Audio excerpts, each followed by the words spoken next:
Having a clear, real-time view of quality metrics is key to making fast, informed decisions in manufacturing environments.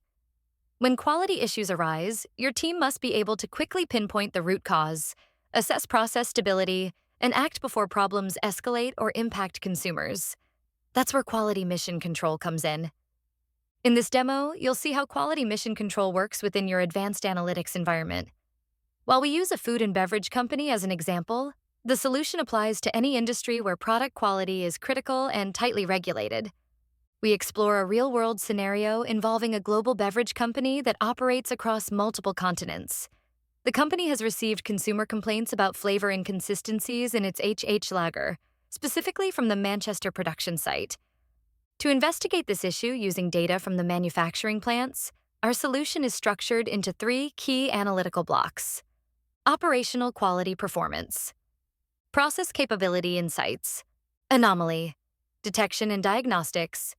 Let's begin with the first section of the analysis: operational quality performance. The goal here is to evaluate the efficiency and reliability of the quality testing process, specifically looking for any delays in sample turnaround time and potential non-compliance with quality standards. We start by focusing on the HH lager product at the Manchester site. Using the filter panel, we select the relevant site and product to narrow our scope. Once the filters are applied, the dashboard displays key metrics, such as average test time and sample completion time. Right away, we notice a red flag. About 80% of samples were completed with delays. Supporting trends and time-based charts confirm this performance gap. Next, we explore compliance scores. These help us understand how well the finished products are meeting predefined quality standards across different dimensions. Each score corresponds to a critical quality attribute tested in the lab. To get more granular, we drill down into the analytical compliance scores for each parameter linked to HH lager at the Manchester site. After locking in our filters, we transition to a detailed view. Here, we observe that analytical, sensory, and packaging compliance scores all fall below the 90% threshold, indicating consistent underperformance. We then identify the specific batch tied to these scores to investigate the issue at its source. The outcome? By spotting delays and non-compliance early, quality managers can take proactive steps, whether that's reallocating lab resources, adjusting workflows, or initiating corrective actions before the issue reaches the consumer. Next, we move on to the second part of the analysis: process capability insights. The purpose here is to evaluate how well the manufacturing process parameters are performing against specification limits. In other words, we're assessing the process's ability to consistently produce products that meet quality standards. From the landing page, we begin by selecting the date range, site, product, and batch. With these filters applied, the dashboard retrieves capability metrics for each parameter tested in that batch. In this case, we see that 4 parameters: carbon dioxide, diacetyl concentration, pH, and flavor index, are showing signs of potential process instability.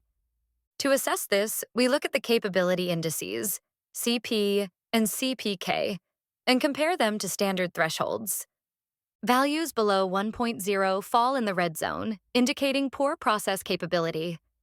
Values between 1.0 and 1.33 suggest moderate capability, some risk of variability. And values above 1.33 reflect strong, consistent process performance. Each index is accompanied by a brief interpretation to help us quickly understand what the numbers mean in context. We also explore the distribution of each parameter using visual tools like frequency histograms, p-density plots, and QQ plots. These help us assess the shape and behavior of the data more intuitively. This insights is valuable as it gives your teams the ability to quantify process robustness, flag at-risk parameters, and make targeted adjustments to manufacturing settings. This not only helps improve yield, but also reduces waste and rejects, ultimately leading to more reliable product quality. Now that we've identified underperforming parameters, we move into the third and final block: anomaly detection and diagnostics. This section is designed to help us detect issues early, understand why they're happening, and prevent them from recurring. We begin by applying filters for date, site, product, and batch, just as before. The focus here is on using Nelson rules, a statistical method for spotting anomalies before they become bigger problems. The dashboard provides a clear summary, including violation counts per parameter, percentage of parameters that have triggered at least one rule, and heat maps showing which Nelson rules are most frequently violated. As we scroll down, we see a detailed breakdown, the total number of violations per parameter, the most frequently violated rule for each, and severity levels to help prioritize issues. To take a closer look at a specific parameter, we click View, which opens a graphical display of all 8 Nelson rules. Red markers highlight where violations occurred. Each chart includes individual rule explanations, along with a summary interpretation at the top, making it easy to understand what went wrong and when. With this module, you can spot quality issues faster, make smart decisions right when they're needed, and keep problems from happening again, helping you stay compliant and keep customers happy. The analysis goes a step further with root cause analysis. Using private large language models and a domain-specific semantic layer, the system brings together insights from process capability metrics, rule violations, and correlation patterns to uncover key learnings. Based on this intelligent analysis and built-in domain expertise, the system suggests next best actions for quality managers. It also references historical cases and resolution strategies, helping teams make more informed, confident decisions backed by real-world context.